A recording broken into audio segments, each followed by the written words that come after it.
Hey guys, and welcome to High and Black. I'm Bisi Akins, and High and Black is a safe space where you can get to know Black people, learn about their Black experiences, and how they've navigated their lives and careers as Black people.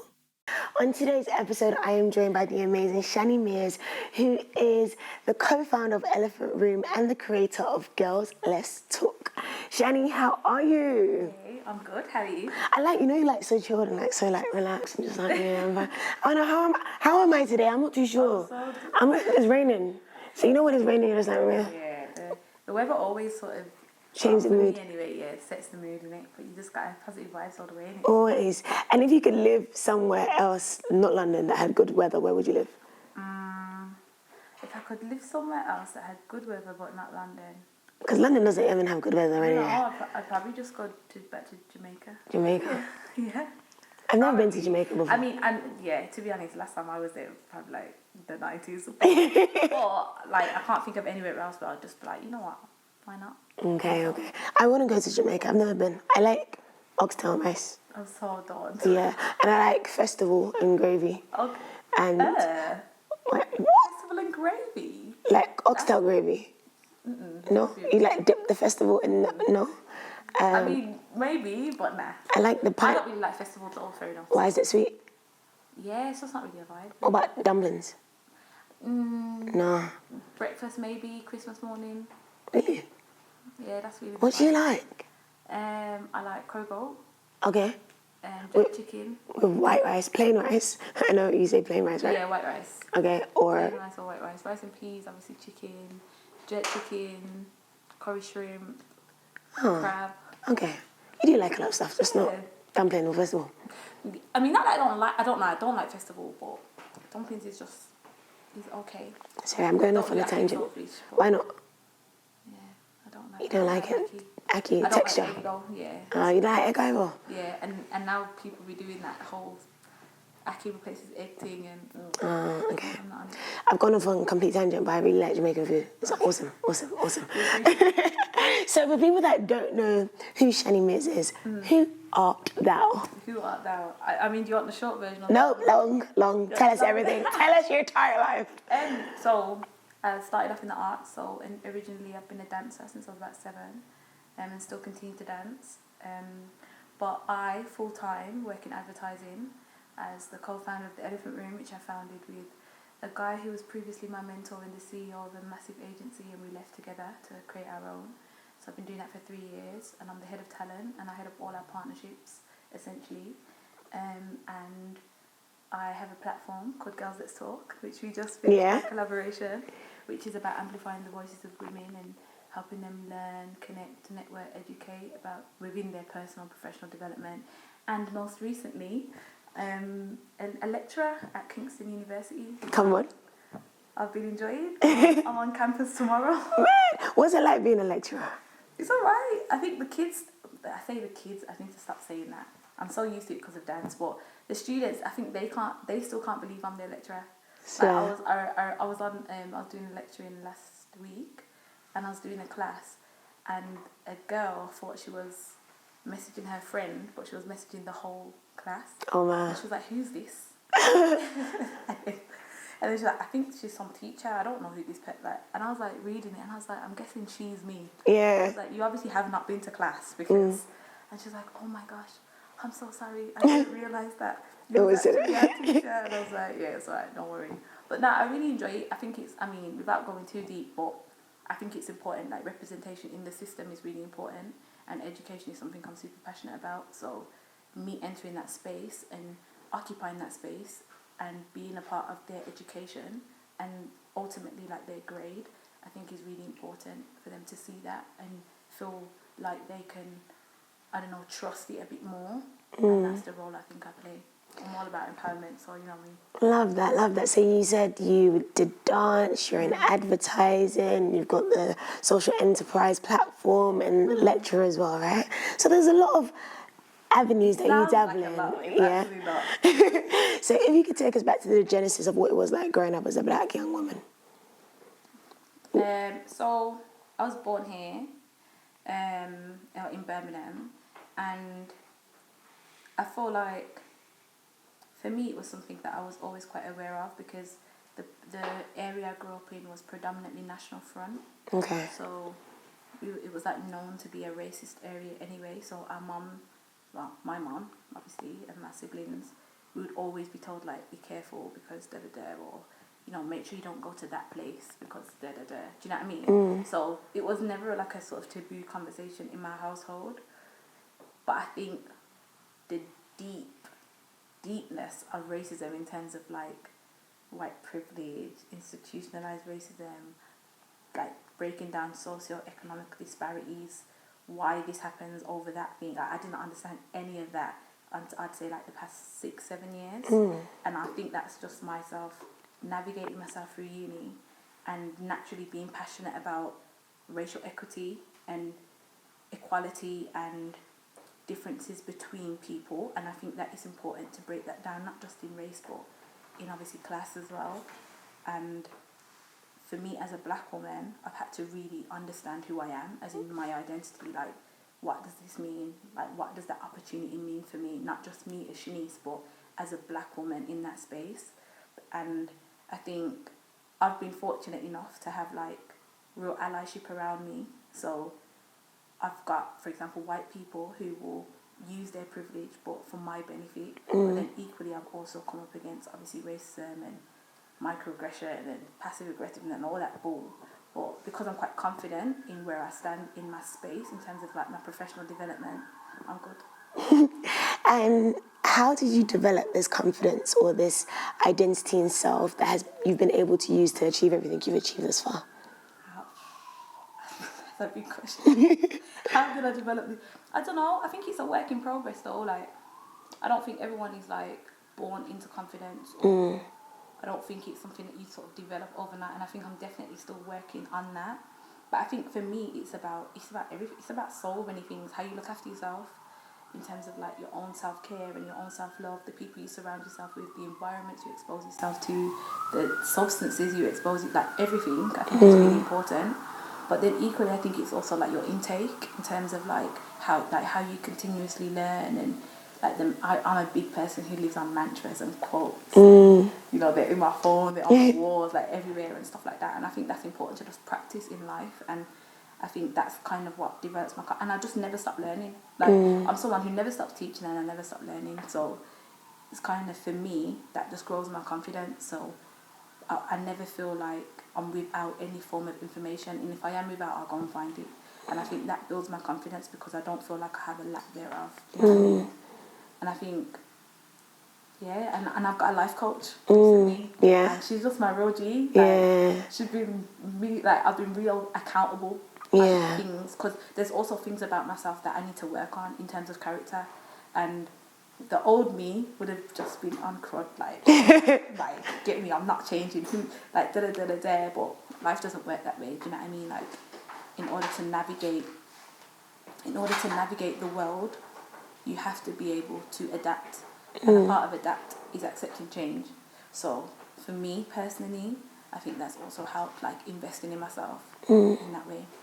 And as a black woman, what would you say? Because it says that people say that black women, they suffer the most, they're the least valued, they're the most disrespected.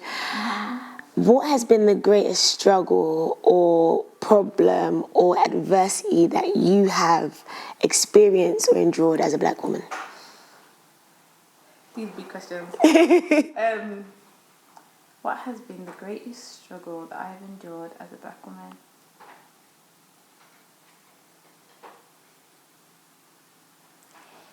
Okay, without going too deep and being like, but it's almost like, there's a social conditioning that we have in it amongst the society itself, because obviously, you know, it's all a social construct amongst us in terms of gender and all of that. But I think it's the knowing of being a black woman, because ultimately, if we weren't told all those things, what you're saying, or if we didn't have these stereotypes like the angry black woman, that's a really good example, then as a black woman, we wouldn't have to project those beliefs onto ourselves, because we wouldn't even think so, because it's just not known, do you know what I mean? And I think it's almost like, as you grow up as a black woman, because you are told those things, and you're not necessarily told your hair, for example, is beautiful, or you're not necessarily like praised as a dark-skinned women. Colorism obviously exists in all these spaces. You come up against all these fights that you're having to fight in terms of your identity. And I think for me, that is the greatest struggle, because you're having to find your own self-worth and navigate the world when it's telling you that, nah, this doesn't look that right. Or you're coming up again a social construct of the European beauty and stuff like that. And it does play a part in terms of then how we talk about ourselves, or how we approach money, how we go for money, how we bring up our own children, how we enter relationships, romantic relationships, siblings, friendships. Do you know what I mean? And I think that is probably the biggest advert, I would say, for me, because I have to constantly remind myself, like, I'm a real OG in this game. Literally. Don't, like, do you know what I mean? Like, never let myself forget that. But because I'm a black woman, I'm constantly being projected all these things and having to cast that away and just continue as I am. Do you know what I mean? Yeah. And I think that is kind of like one of the biggest hurdles, because I don't think any other person gets that as much as us. Yeah. Do you know what I mean? I get you. And you left Birmingham to come here. Yeah, but shout out to 01210. 01210, yeah. No, 0121. Oh. 0121. This is how you know I'm not from Birmingham. Is it Brum, Birmingham. Should I try the accent? Teach me, what should I say? I mean, no. I'm from Birmingham. It's not that harsh though anymore, I don't think. Harsh though anymore. Yeah, from uni. It was quite distinct. Shannie used to be our runway coach, and she was very, very strict. But she was lovely at the same time, but she was very strict. Like, if you didn't get a move correct, it was just like all over. But you moved from 0121 Birmingham to London by yourself, right? And you've been able to establish your co-founder of a company. You've created a social enterprise. You are a lecturer. How many more things do you do? Guest list, guys, if you don't know what the guest list is, it's popping. Like, ask your friend to join is the best place. You can get all like these events and everything. It's honestly amazing. I'm sure, like, Obama's on the list. Or someone who knows Obama. You probably could get a connect. I'm telling you, on the guest low list, key. you need to be like, and you created that. How have you been able to just create everything you created, just leaving Birmingham and coming here alone? I don't think you know what it is? I don't think it's like, I just left Brum and came, because obviously Coventry was a big catalyst to that. I met a lot of people from London and a lot of like friends, and inspired by a lot of stuff and just navigating certain spaces. And during my time in Birmingham, I had people in London that I also knew, and my cousin lived here, so I'd come and like do stuff. But I think, like from early, I've always known that I want to be in London. Like, it's always been a place where I've sort of admired and thought, you know what, to be honest, really, if I want to do what I want to do or say what I'm going to do, London is probably the best place for me to do that. The opportunity came for me to move. I took took that leap of faith. I started off at GWAT. The GWAT guys were like a big inspo, because we met on the net. Then they became like my best friends. Yeah. And just being a part of that, growing that as an entity was amazing. And I was just like, you know what? Like, why not? And then I suppose for everything else, like Girls Let's Talk, guest list, it was all born out of experience. Girls Let's Talk, I didn't really know any girls. It's really hard for me sometimes to navigate female like friendships.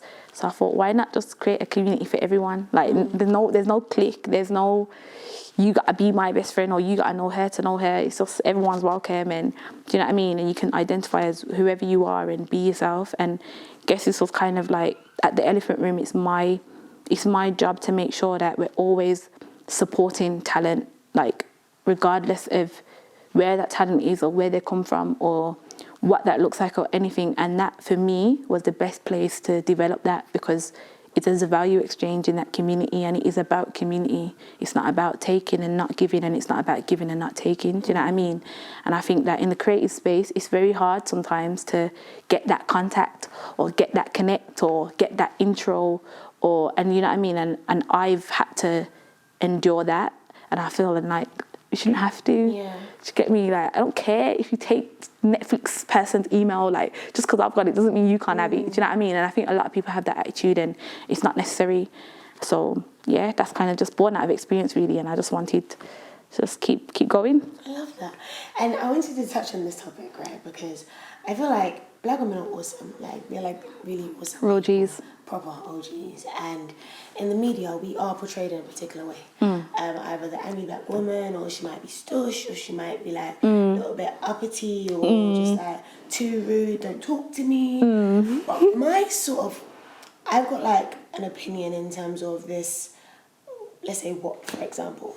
Okay, yeah. Cardi and Meg, right? Cardi and Meg, yeah. they've got this song, and it's great. It's cool. Well, it's not great. Not my personal opinion is not great. Okay.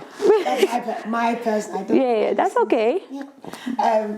And I feel like black women are tend to be over-sexualized in the media, and that is what they are most celebrated for in the media.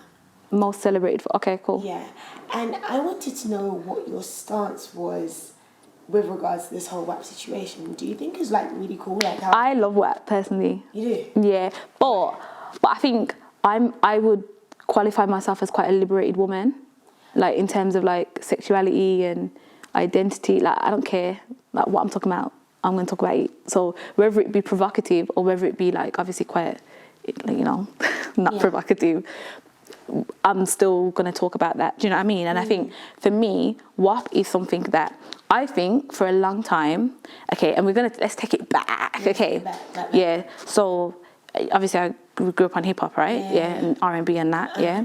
So if we go back to like the Brats and the MC Lights and the Missy Elliott's and that, they were very like masculine in their sort of front, like facing in terms of music, yeah. They still spoke about sex and that, but they were just very masculine women, right?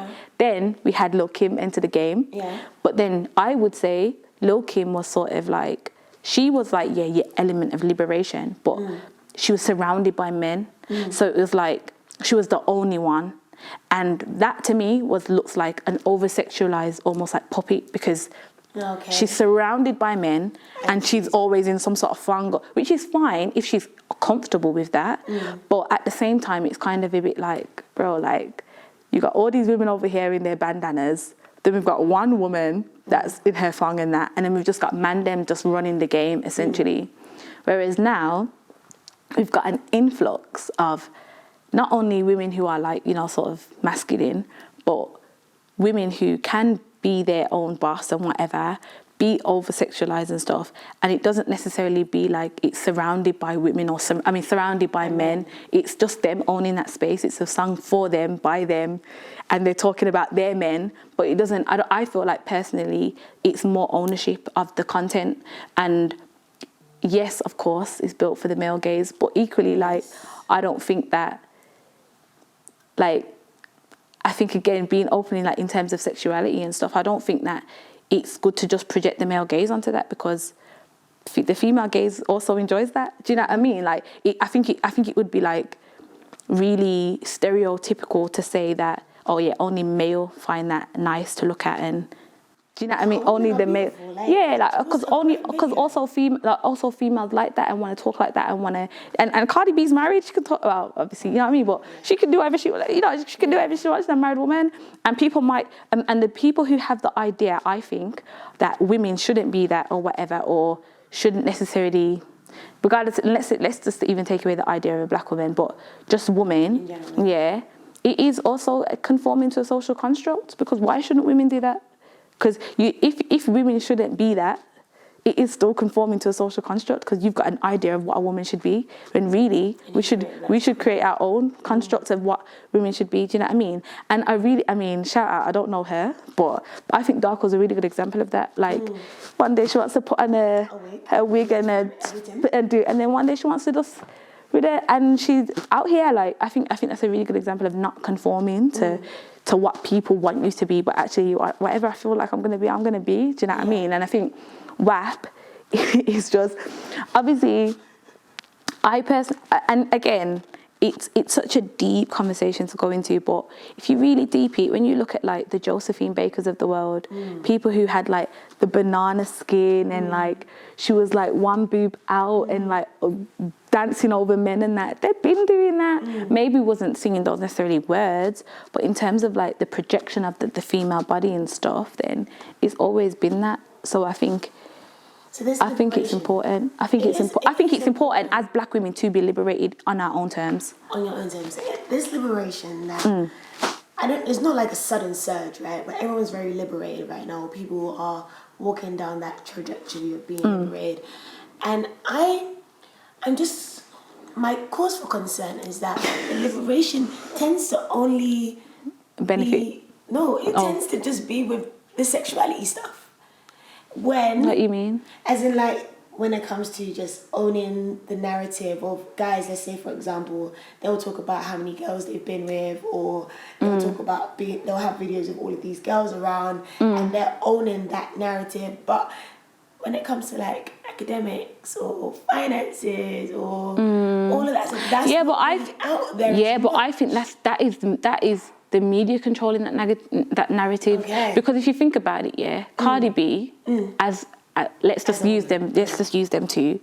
She talks a lot on politics. She talks a lot about going to vote. A lot, like she puts her brand out there in that space, which is something that I think is actually, one, very brave, and two, for someone who's not an academic to be able to do that and still encourage that conversation in that space, considering, like, you know, where she's from and stuff. I think that's really important, but people don't highlight that. No one talks about it, because when she's calling out Trump, no one wants to talk about her occupying a politics space, because they think that she doesn't belong there. Okay. Same with Meg going back to, when Meg said that she was going back to college to get a I can't remember what they call it, GED or whatever it is. She was putting it out there, like, I think it's important for people to go to school, like, but no one wanted to talk about that because they probably just don't think she belongs in that space. Like, it's not like these people, again, I'm talking about those two in particular, haven't promoted other spaces or other places.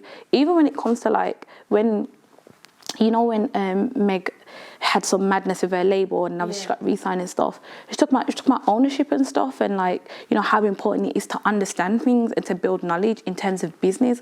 She spoke about that. No one really was hyping that, because, again, it's the media controlling the narrative, and it's like, we as a black community, we especially become a part of an echo chamber, so we see what we think we're only out there, but ultimately there's a plethora of things that are out there for us to see. But if we're in an echo chamber of things, then the media's controlling the narrative, so it's controlling what we're seeing and what we're taking in. Do you get what I mean? Yeah. Which takes me back to what I was saying about what you're taking in terms of our intake. Do you know what I mean? Because I will go out of my way to say research. Say I love, for example, who's like my ultimate idol, Maya Angelou, like my ultimate person. But then I'm down with Cardi. Do you know what I mean? Like, do you know what I mean? And Maya Angelou was a prostitute for the first 7 to 8 years, like, of her prime. But people don't talk about that because she's also a prophet, bruv. Like, you get me? Like, she's an OG. Like, do you know what I mean? And I think what's worse, like, her being a prostitute or them making what? Do you get what I mean? Like, what's worse, her being a prostitute? But then you probably say you rate Maya over Cardi. But why? And I'm not saying that you should rate one over the other, but I'm saying why do you rate this ex-prostitute over this rapper who's talking about I don't know if I can say but yeah, do you know what I mean? Like, that, why? Yeah. And it's the projection of what you see that person as they present to you, their identity. So Maya hasn't presented herself to you as a prostitute. Yeah. She's presented herself as an academic, as a writer, an author, someone who's had life experience, and how she's been liberated enough to talk about that life experience in a way whereby you can learn from that. That's why you don't judge her for that prostitution.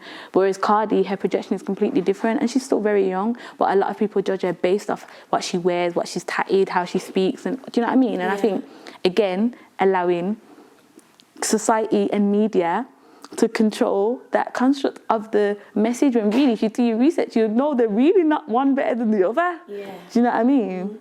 So, you said you had many quotes and mantras that you live by. What would you say is your favourite one? My ultimate one? What is the point in learning if you're not prepared to teach? That's why you're always learning and always teaching. Yeah. And that's something I saw a Maya quote, and then I just made that one up because I felt like that's what she was saying, not to me, but, you know, in life. Yeah. I was like, yeah, you know, that's true. Because ultimately we're all going to leave one day, right? You know, and I personally want to leave a legacy, But the only way I'll leave that legacy if I'm teaching back what I've learned and what I'm putting back my experiences into the world. So what's the point in learning if you're not prepared to teach? No, I love that. So I wanted to touch on Black Lives Matter. Mm-hmm. I know we can't touch on that topic briefly, but how did you feel as a black woman when you saw the George Floyd video? I mean, I don't even know how I felt, to be honest. Like, I think it was one of them ones where it was such a hard thing to digest that I couldn't even watch it in full. And for me, it was more so like it's not it's not a one-time thing that's just happened and like a misfortune of the community. Like, this has been happening. Like obviously, like all the people that have died at the hands of authority. And it's funny because that during that period, I then kept seeing lots of also videos in the UK of like police stopping young boys, stop and search them, not knowing their rights. Like, it was sickening. Like, I was just thinking to myself, what? Like, this can't, like, to the point where obviously I'm also, I mean, without getting too deep into it, but I know some people in the government as well. I had to even message them, like, what? Is this okay? Like, these videos, like, what? Like, I don't understand, like, what is being done to take these down or to actually find a solution, because this is not right. Like, do you know what I mean? And I just was, flabbergasted. And again, like, it wasn't just that, but then it was everything that came off the back of that, like people feeling like they can profit off the back of, you know, his death. And then obviously I work in advertising, so that's just the whole market for that, innit? Like brands, and everyone now wants some sort of statement from the one black person in the room or their black employees and everything like that. And I just think, I'll come for you. Like, don't even do it, because I will come. And I did, to be honest. Anyone that sort of I felt like wasn't moving appropriate, I definitely did do that. But yeah, I personally don't go and protest, because I feel like, I think it's great, and I think we should be making noise in different forms, so boardrooms, on the street, wherever you do anything. I think that. But for me, it was a very like testing time, and like my mental health was like that. Just during that period, it was crazy. Like, it was a lot to take, and I feel like I'm like 365 days working to better the black community, like I said, and working towards a better idea of racial equity. And protesting for me would have just done nothing for my soul. So I don't do it personally, but I think that it should be done. No, it should be done. Yeah, I do think that we should protest. I personally just don't. And yeah, protests are all great and well, and sometimes I feel like with regards to like Black Lives Matter, people just feel like it's all talk, it's very performative, and either people are profiting off it in advertisements or those brand partnerships or whatever. What do you think should actually be done by us in the black community to make it better? Where do we start? Like, where do we even start? First of all, we need to really reflect on our own position that we have in order to create the impact, because there's loads of different forms and layers to us actually achieving racial equity, if that's what the goal is. And sometimes, but not all the time, we are at our own detriment within the black community, because we're more against each other than for. And that's not necessarily saying everyone in the black community. I just feel like I've seen it a lot, like especially in the creative space. A really good example was just talking about the whole Pure Gym things, like, bro, how did you do that as a black man? Do you know what I mean? Like, stuff like that. But I think it's just important to recognise your power.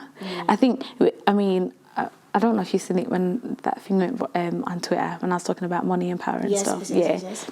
And a lot of people got... seen it, please explain. It was so dumb, yeah. But I did a live on Instagram, and it was the live was actually called "Should I Work for Free?"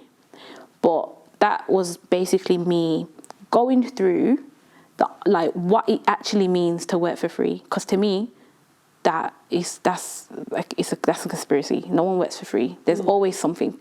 Do you know what I mean? So it's not about working for free, it's about value. And the better you understand that, the better you will become in life. And as the Black community, we need to understand what power means versus what money means. Because to have a lot of cash is great, but then to not have any power, that cash is useless for us. Because if you look at back in the day, there were Black people going to buy houses, and on that street, the white people didn't want them there, and they couldn't buy that house no matter how much money they had there, because they didn't have power. So regardless if you got money, if you can't spend it in the right ways in order to get the racial equity that we're working towards, it doesn't make any sense. So, and that's just me personally. It's a personal opinion, isn't it? Like, that's a good first one. Before anyone comes to me, it's a personal opinion. Yeah, so I was then saying, like, I was basically saying how money is, for a lot of people, a byproduct of success because they understand their value. And I used Guap as a really good example, like, and I know it because I know the business. So the boys literally built value, built cultural capital, and now they have a 6-figure business. But that became a byproduct because they had so much value within the community in terms of what they give back, give into it, and obviously all of the things that they've produced. Now, that's not me saying that money isn't relevant, because obviously you need money, capital, all of that in order to sort of stride. And a lot of the problem within the Black community, especially in small businesses, and we go underfunded because obviously we don't have that space in terms of like venture capitalism and stuff like that. Again, another conversation. But what I was essentially saying is that we need to understand what that is. I don't think we know our value. We have a thing in our community called grateful mentality, where we feel like when we enter certain spaces, we should be grateful that we're there. And that is not, like, that just shouldn't be a thing, because you ultimately, yes, of course you should be there because your value is bloody amazing. And that's why you're asking for less. Like, do you know what I mean? Like, if there's even like, there's a report that came out. Again, I'm speaking in advertising terms as well, because obviously this is, I can't speak for anywhere else, but there's an anonymous report that came out, and it went for white people and then their counterpart. It was like you had like CDs on like £800 a day, and then you had the, like, say, a Black or anyone who identifies as non-white, their counterpart asking for 400. That's the same person, same job, and they're getting the more money, half. And that's because they don't know their value? It's because they're accepting. It's because they're accepting what that person is giving them based off them not understanding their value. I don't think it's that they don't know it. I think we know that we're sick. We just don't always know how to articulate and navigate certain spaces in order to acquire wealth, get wealth. Do you know what I mean? And I think that's important. And I think in the Black community, we need to educate ourselves, which is why we need to infiltrate the system. Going back to what I said, I'm in education. Do you get what I mean? So I think it's important that when we're building wealth, again, like I said, cash, great. It's amazing. Have that. I hear that. But if you don't have assets and liabilities and things to your name, and you're actually building a generational wealth and power, then ultimately that cash will go and come back, go and come back, go and come back, go and come back. Like it's like recycling. Do you know what I mean? It doesn't make it, for me, it makes no sense. But for some people, they love that. They want to buy nice things, and that's it. That's cool. Like, ultimately do your thing in it. But I want to buy nice things and have amazing power. And there's a quote that I personally don't agree with, but I see bare people on Instagram and posting it, like, become so, what is it? Become so rich or become so powerful, you no longer have to introduce yourself. Or something like that. I don't know, something so. And I just thought, what? Like, why would you ever want to stop introducing yourself? So what you're saying is that you just want everyone to know who you are, which is not the goal. The goal is that I want to be absolutely so powerful. I got to introduce myself every single time so you know what's good. Do you get what, like, do you know what I mean? Like, every time I enter that room, it's like, first of all, your presence should just say set pace anyway. But not everyone needs to know who you are. Do you get me? Like, that is, do you know what I mean? Like, ultimately, that's not the goal. Like, we don't all know who, say, the chief of staff is at the White House, but they're running things. We think it's Trump, but it's do you know what I mean? But we don't know that name. Yeah. Why do we have to know that name? We don't have to, but they're running things and it's okay because they're still getting paid and they still got power.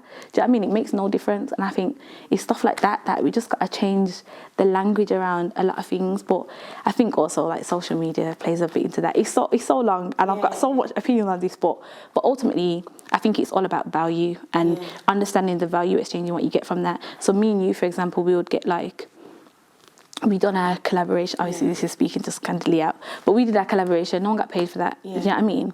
But then, let's say, I know I've shown that to say my team, and they've gone, "Oh my gosh, this is so sick. We could sell it into a brand." And I can come back to you and be like, "We could probably make about 50k probably just off them sponsoring that." Yeah. But that's value. If we didn't create that in the first place, then what would we have to show? Do you get what I mean? And then everyone can get caught. Do you get what I mean? And this is just me just talking outwardly. I'm not like 50k wasn't the number, but do you know what I mean? It's like you have to create the value first in order to understand the exchange of what you can get. You can't just be like, yeah, I'm going to put finger on that and there's nothing. Do you know what I mean? Because ultimately, why would you do that? And I feel like that's kind of how I've built my career, off value, not off dough. Obviously, I got money, but do you know what I mean? Not like that. Like I'm not rich, but like I'm okay in terms of like I'm able to live and be okay. But like, so it's not like I'm saying money is irrelevant. Obviously, I need to have money to live. But I'm saying that it's value that is important. Like it's value that is what I have, which is why I'm able to do the things that I do. Do you get what I mean? I get you. So I didn't mean like I'm rich because I ain't. You get me? I'm not. Yeah, not yet. Like I'm rich in life. You get me? But yeah. I can literally speak to you forever. You've been dropping very different gems. And it's telling that you do research a lot and you are forever learning because you can speak in depth on completely different topics and still have such a rich opinion and perspective on it. So that's really, really great. And I just wanted to know, what would you say has been your greatest lesson that you've learned throughout your life thus far that's impacted you the most? My greatest lesson that I've learned throughout my life this far that has impacted me the most? Wow. Greatest lesson.